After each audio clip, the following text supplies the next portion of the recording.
morning, friends. It's Nancy, and I know it's not Friday. It's Saturday morning, but I'm going to finish it up Friday.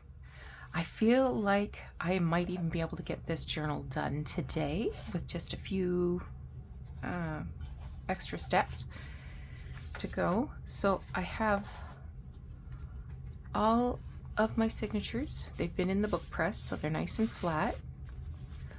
I added tabs that matches the fabric on the journal cover. And I even found that I had some of this lace left. So I added a little bit of lace on the pages where I put the tabs. So today I'm thinking, what am I going to do about title page? Oh, I also put pockets.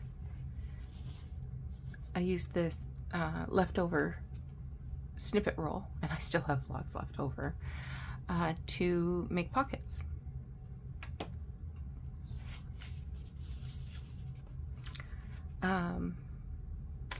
So yeah, I feel like I could probably sew this in, and I have my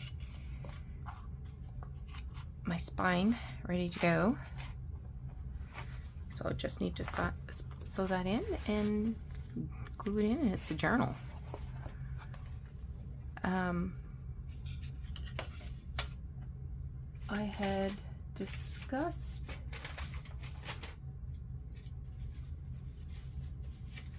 now I can't find it. I had this pink, oh there it is.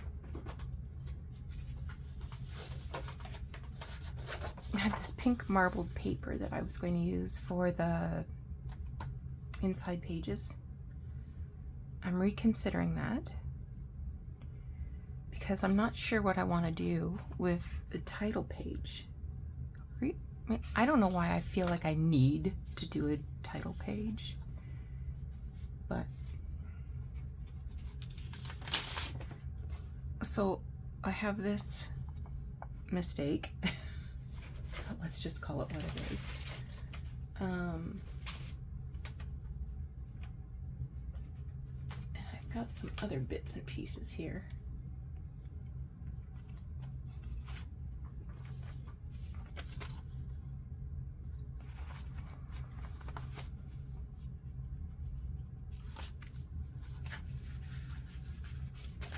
Just not sure what I have.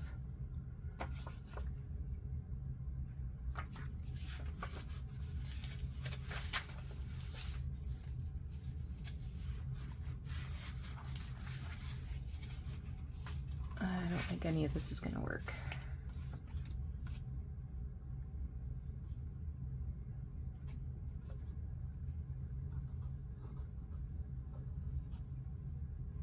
Oh, look. This is from like a poster I bought. It says AI Route, Medina, Ohio. And this is from a actual newspaper from AI Route Company, Medina, Ohio. Well, that's fun. Okay. I was also thinking, I have this.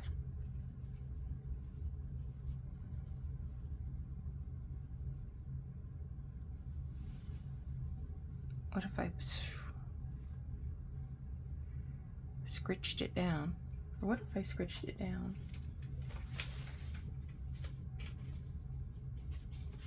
And put it on the front cover? I don't know.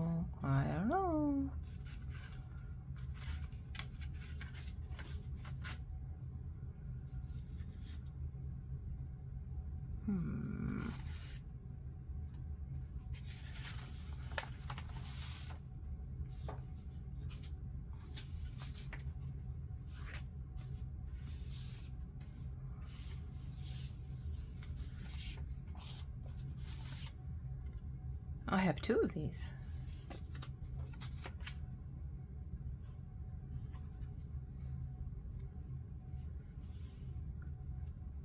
what if I scritched this down and just left it open for a tag? And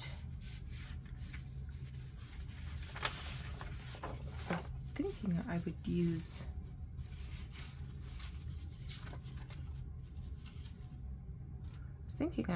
rip this apart and use it as a background, but I don't think that's going to show this up very well.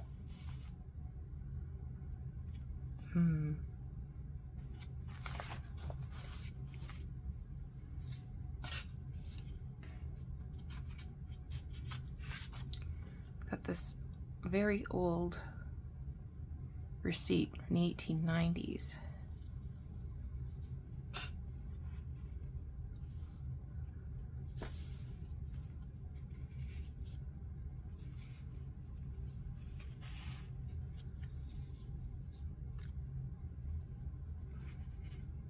Wouldn't be able to read it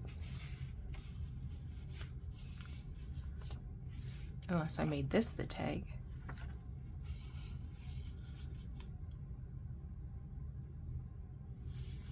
But then that's not really a first front page, is it?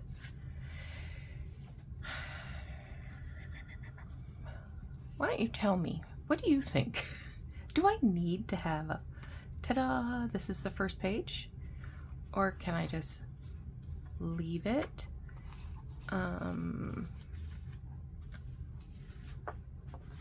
Because I could see using this, tearing it up for collage, but I don't. Well, let's tear it up and see what happens. I just don't think it's going to go with my plan.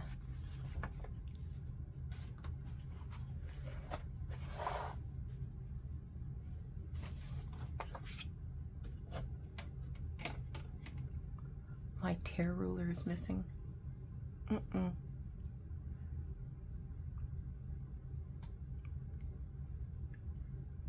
Uh-oh.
Got another idea. I have a stencil. I think I have a stencil. Not the big one that I had in the video last week? 2 weeks ago?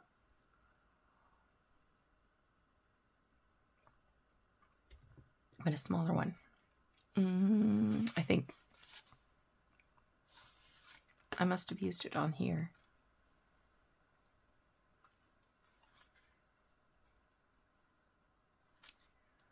Let me go look for it. Oh well, I didn't find it, but I got another idea. First things first, I gotta raggedy up this.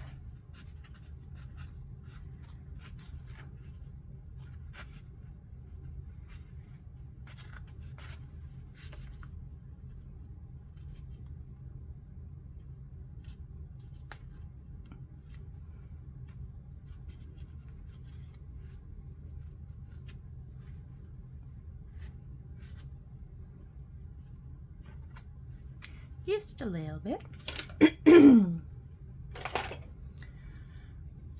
It's early in the morning.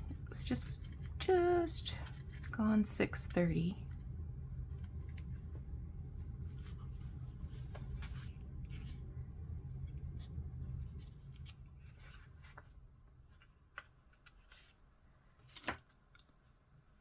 I need to put something under there.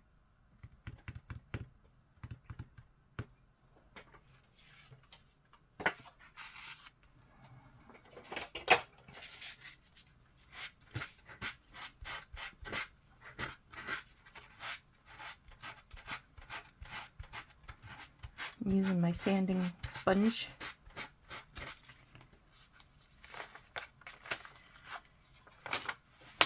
You can see how that softens up that edge, so it looks a little more authentically torn. I didn't want to take too much off because I wanted to keep that bead. Okay, I'll move you. And I need you.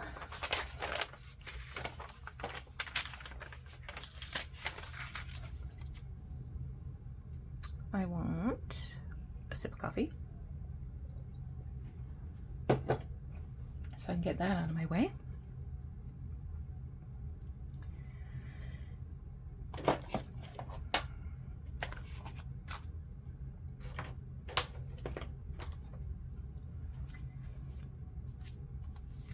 This is just a column from an old dictionary.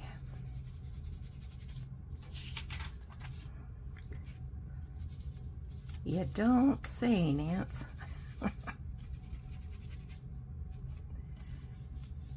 You don't say.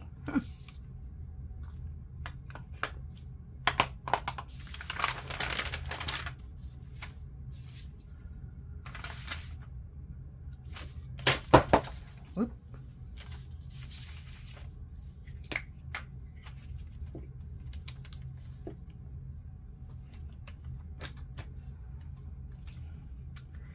We watched a really good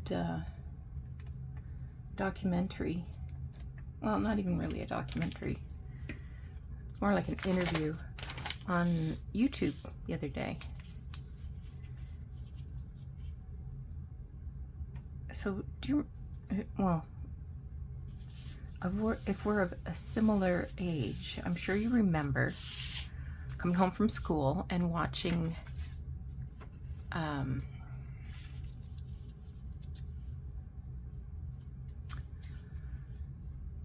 Hogan's Heroes.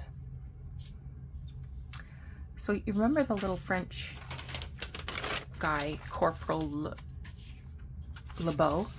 Was that it? Anyway, he was an actor, singer, performer named Robert Clary. I'm sure he must be dead and gone now.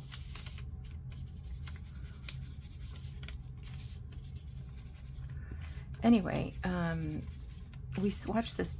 It was 2 hours, at least 2 hours, an interview of him talking about his experiences during the Holocaust. So his parents were Polish Jews, and although he was born in Paris and lived the first, I don't know, 12 years of his life in Paris. It was very interesting. And for both of us, we both watched the whole thing. It was just one of those things that came up in my feed. I'm like, oh, remember him? Yeah.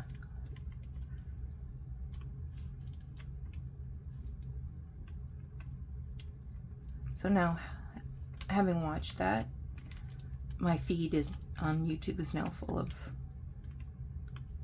Holocaust videos.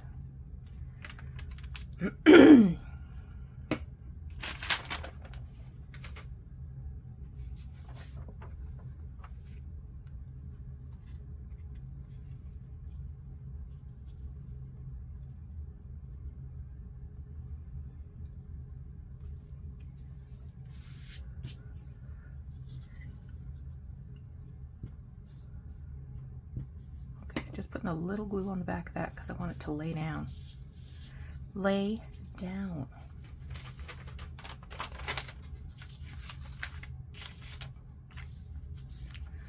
This is the label from a piano roll box.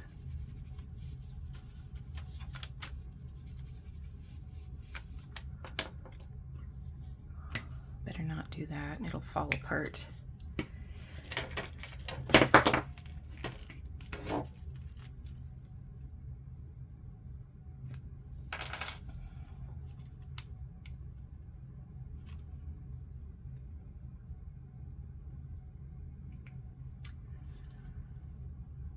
Not too much excitement going on here.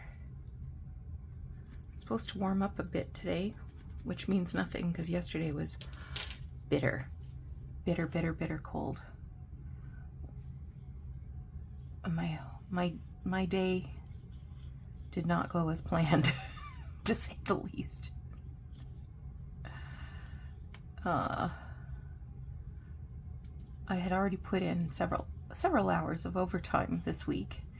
It was Friday, and I thought, oh, good.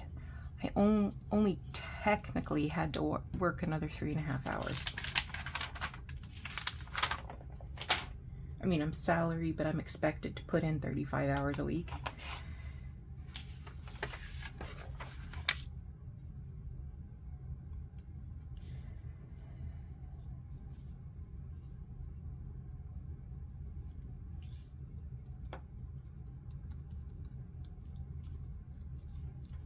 Here we go.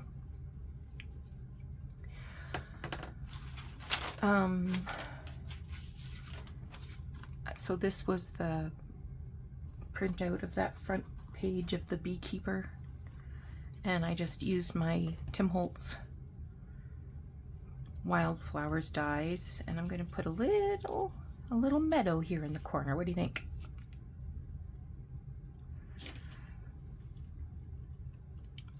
So I got up early.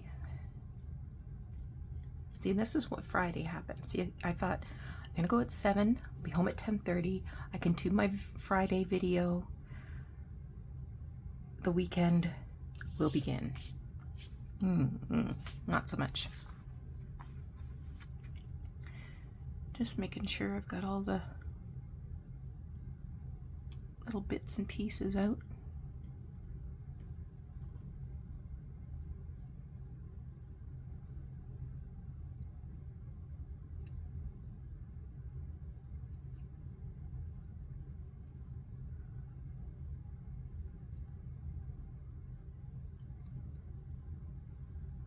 Come on, you.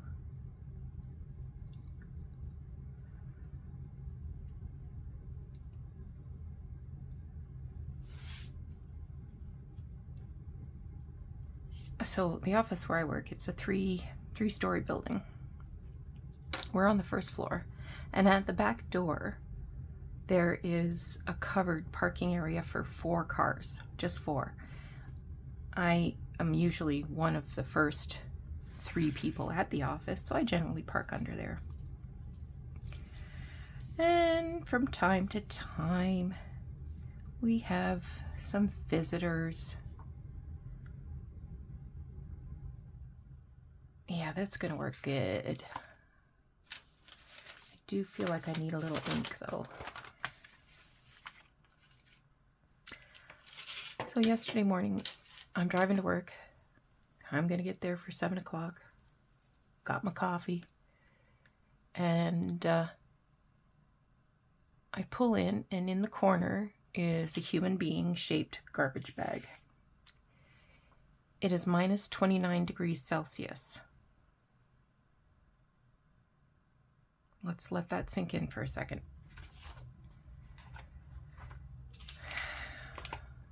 Now, I have no idea who this is. And I'm ashamed to say, but I was a little nervous. So I waited until I went in the office, and about 10 minutes later, another person came in. So, because we all had this idea, let's go in early. We can get a lot done. Anyway, so our office manager comes in and she says, "Did you see that human being shaped garbage bag out there?" And I said, "Yep, I was just waiting for another person to come. If there's, you know, a boogeyman under there." Because I mean, if I knew who it was, I probably wouldn't have been scared. If it had been warmer, I wouldn't have been scared. But somebody who's sleeping outside in minus 29 degrees, they're desperate people. And for sure, when I've had people sleeping in the garage before, and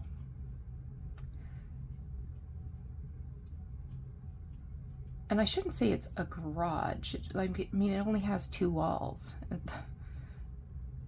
You know, the wall where our back door is and the back of the building itself.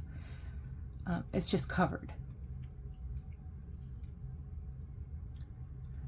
But I know when I've talked to people there before, and you know, they're taking off their coverings, and they sleep with a knife or some other weapon next to them. So I just didn't want to get myself into too much of a tangle first thing on Friday morning. So I went out and I said, "Do you want to come in and warm up?" And I still had no idea who this was. And they said, "I can't move." And I said, "Well, come on in and you warm up." And I can't move. And I said, "Well, if you can't move, I'm going to have to call an ambulance." But no, don't do that. I said, "Well, come on in. I'm telling you, I can't move." "Well, I'm sorry you can't move, but you're not dying on me."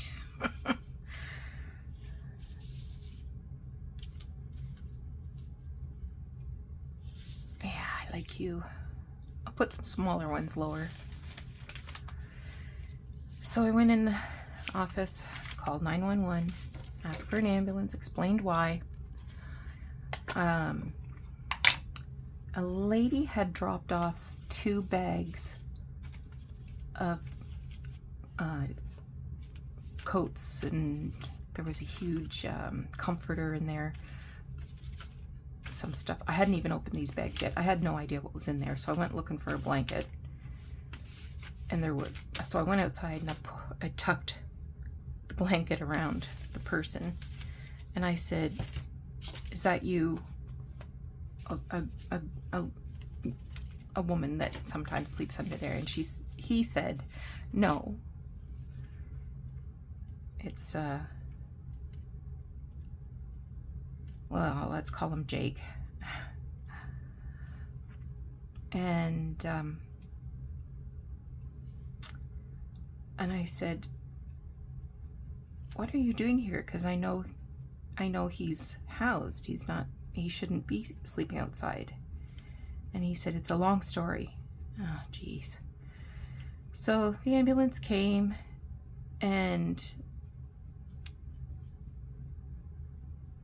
he wouldn't go with them. And they said, "Well, come get in the truck. We won't take you anywhere, but just, you know, we got the heat cranked, and come in the truck and you can get warmed up." Nope, he wasn't going. So the paramedics said to me, "We can't make him go." And I said, "Well, I mean, he's clearly a danger to himself. He's not of right mind if he thinks that it's better to be outside.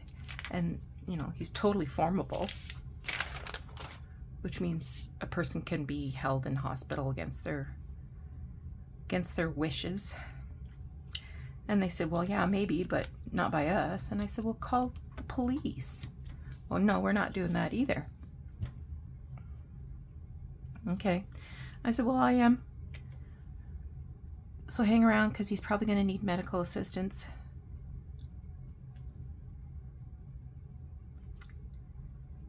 And to be honest, I don't enjoy interacting with police officers. They tend, I'm sure they're nice guys, and I'm sure there's good ones, but they tend to be a little, let's say our values don't always align.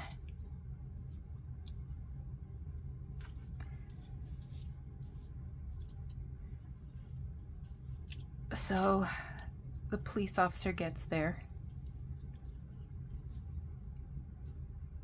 and he said, and I'm outside and I am freezing, and he said, "Nancy?" And I said, "Yes." And he said it louder. Or no, I didn't say yes. I went, "Mm-hmm," and nodded my head. And he said again, louder, "Nancy?" And I said, "Yes." So now I'm already in a mood. Oop, there's another little. So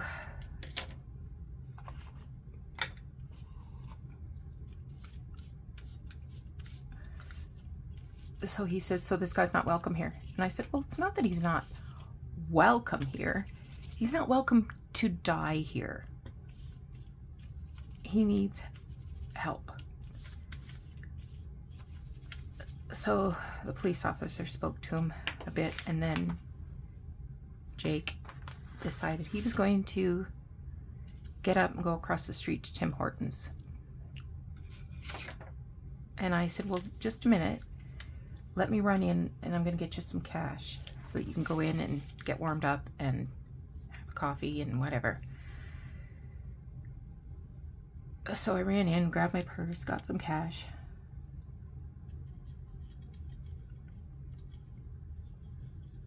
And when I came back out, I said, "Are you dry?" And he said, "I could use some socks." And I said, "Well, come in and take off your boots and socks. I've got dry socks." So he and the police officer came in, and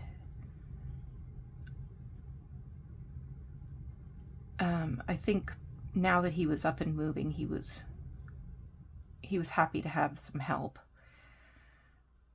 And so I start tossing the bags of stuff, looking for clothes, and the police officer, I send him into the men's room to get undressed, and the police officer is standing outside the men's room. He's like, "Don't lock the door, man. Don't lock the door, just in case something happens. I don't want you to lock the door."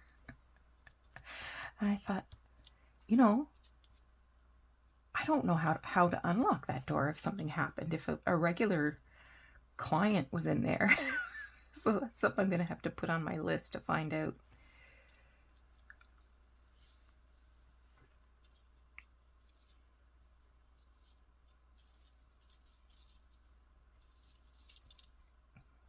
Anyway, so the cop went into the men's room with him and looked him over to make sure he was okay.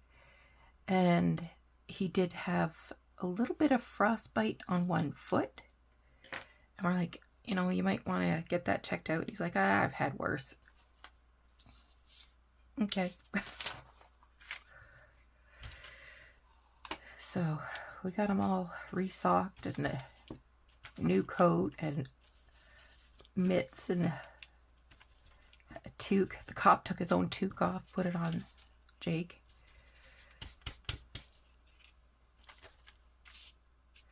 Saying cop sounds a little bit disrespectful when I say it out loud, hearing myself.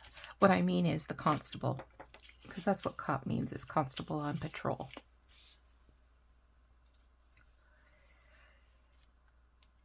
And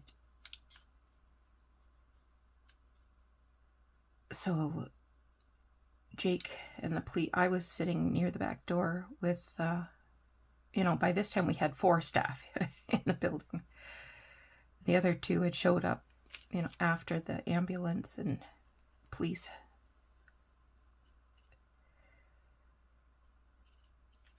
had showed up. So, you know, lights flashing kind of thing. So I'm sure it kind of upset them a bit to see all kinds of shenanigans happening. Anyway,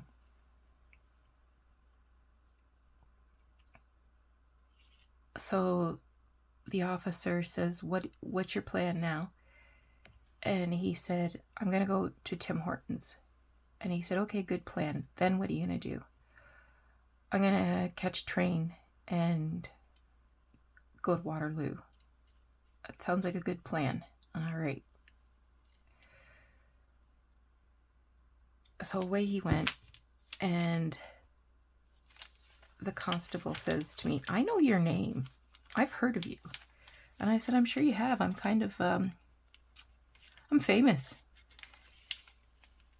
And I laughed, and I said, well, more accurately, I'm kind of infamous.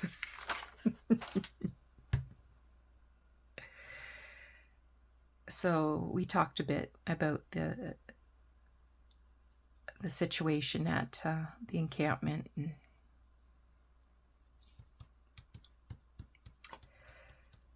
so, and I forgot to say, Jake said once he warmed up, he was going to come back and clean up his mess, because he'd built a little fire out there and what have you.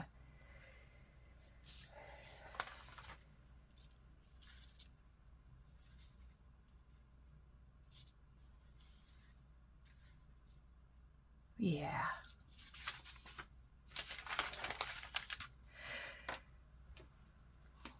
So I didn't get done at 10:30. It was more like noon. I still hadn't listened to any of my voicemails, but I had tamed the paper on my desk,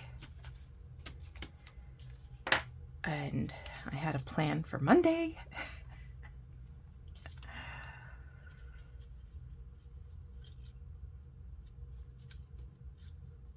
So I left, and when I went outside, Jake's there packing up his stuff, and, you know, he had some paper cups and things, and I said, do you want me to put those in the garbage? And so he handed them to me. And I said, where are you off to? And he said, I'm going to go see my friend Donna. And I'm like, oh, okay, well, I know where Donna is. You'd think this was a small town. It's not. There's, I think in Kitchener, there's about 350,000 people. My catchment area is all of Waterloo. So we're talking, you know, more than 500,000 people.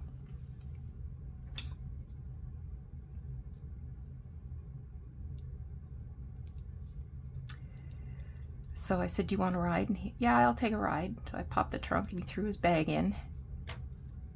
And he says to me, do you have kids? And I said, yes. And I told him about my boys. And he said, oh, I'm just a year younger than your oldest. And I said, oh, I could be your mama. And he thought that was funny.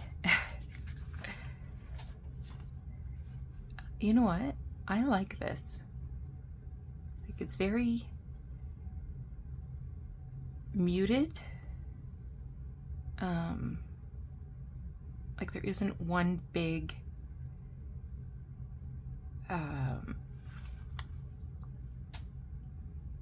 focal point, and I kind of like that.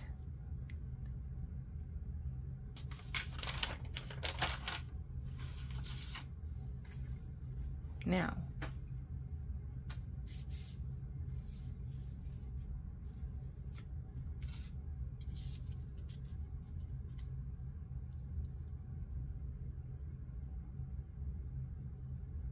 I'm going to dirty that up, see if I like it.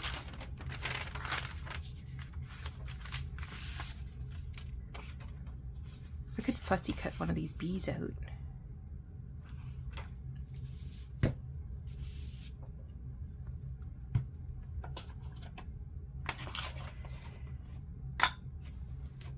And he says, today Wednesday? And I said, no, it's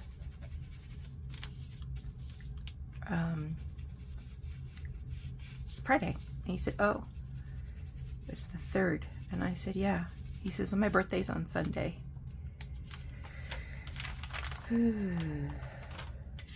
Oh, I was thinking about cutting something out with this die and making a title.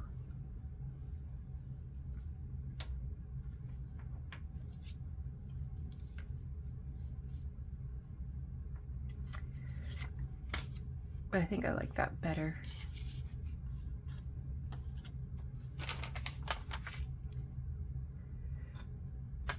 So I dropped him off at his friend's house.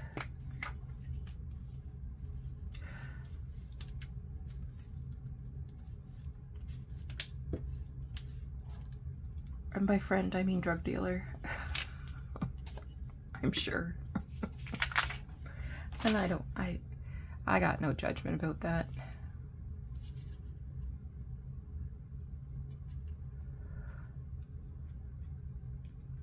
That kid's had a hell of a life. His sister, oh, I won't get into it. It's all confidential information. Well, I mean, he's not my client, so maybe not, but still. I respect his privacy.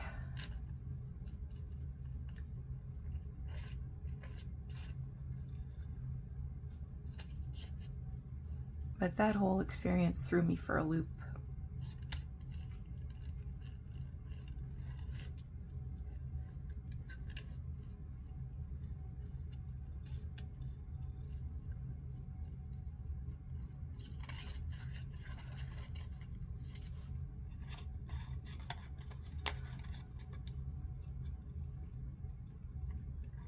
Wow, I'm just all kinds of cheerful today, aren't I?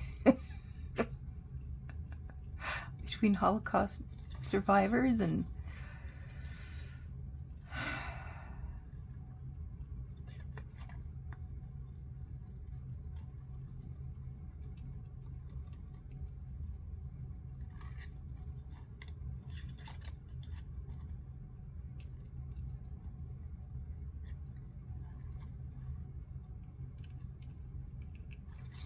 the cops stuck around for a while, and we had a chat and discussed the encampment and other situations. And I said, you're not new to this game. You believe that there's resources out there for people to access. I'm here to tell you they don't always provide what they say they're going to provide. Or there's all kinds of things attached to the provision of said services that make it impossible for the very vulnerable, the most vulnerable, to comply with. You know?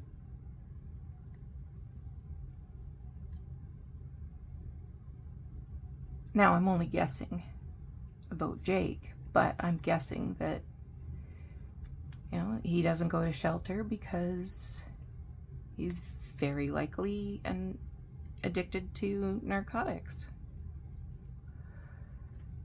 And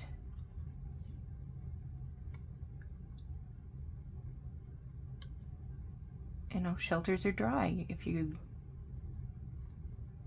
use while you're in shelter. They'll kick you out and limit your ability to come back. So they might put a length of time you can't come back.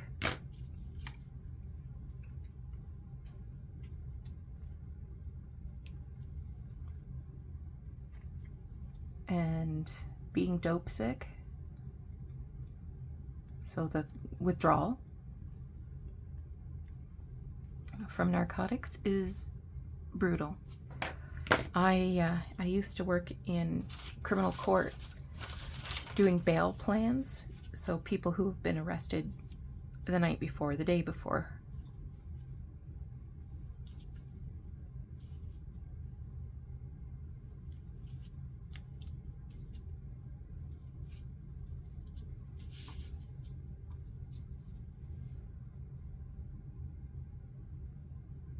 Let's ink you up, see how I feel about you.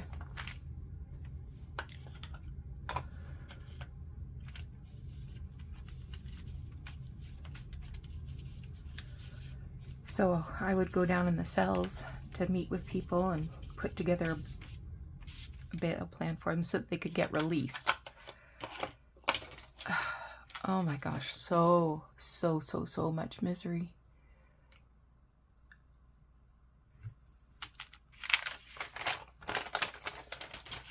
And people are expected to come up with a plan for bail. I think I'm going to put them right there.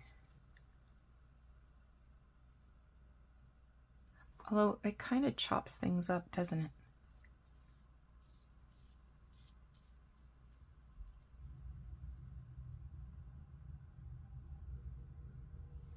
I'm going to put them there.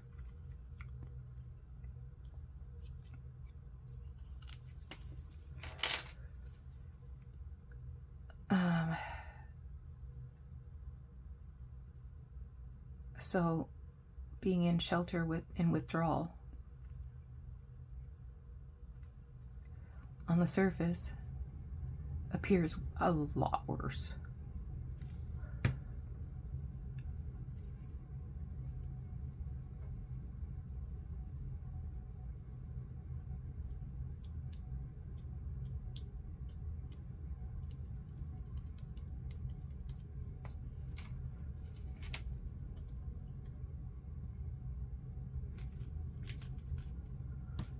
All right.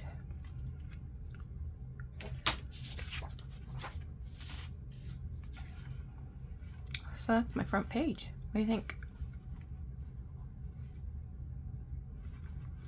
That was fun, actually. All right, I'm gonna get this loaded up and start sewing these signatures in. I will probably have another video later today. I did want to list some stuff on Etsy, so it'll probably be later today that I will do that, and I will do a video sort of, showing you what I got. All right, you take care. Have a great Saturday. We'll talk to you again. Bye-bye.